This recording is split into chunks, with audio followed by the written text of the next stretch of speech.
खोतवाडीत दोन ज्वेलर्स दुकानांमध्ये चोरी, 7,36,000चे चांदीचे दागिने लंपास. इचलकरंजी परिसरातील खोतवाडी इथं दोन ज्वेलर्स दुकानांमध्ये अज्ञात चोरट्यांनी घरफोडी करून सुमारे 7,36,820 रुपयांचे चांदीचे दागिने चोरून नेल्याची घटना उघडकीस आली.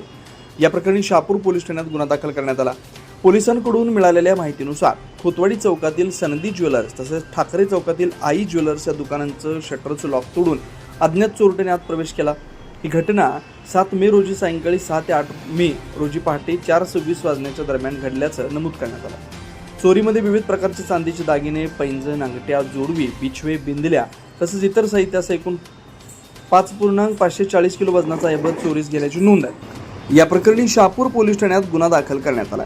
घटनेची माहिती मिळताच उपविभागीय पोलीस अधिकारी विक्रांत गायकवाड, पोलीस निरीक्षक गजेंद्र लोहार, PSI श्रीकृष्ण दरेकर यांनी घटनास्थळी भेट देऊन पाहणी केली. सदर गुन्ह्याची नोंद पोलीस उपनिरीक्षक महावीर कुटे यांनी केली. पोलीस हेड कॉन्स्टेबल पाटील यांनी दाखल अंमलदार म्हणून काम पाहिलं. या गुन्ह्याचा पुढील तपास पोलीस उपनिरीक्षक महावीर कुटे करतायत.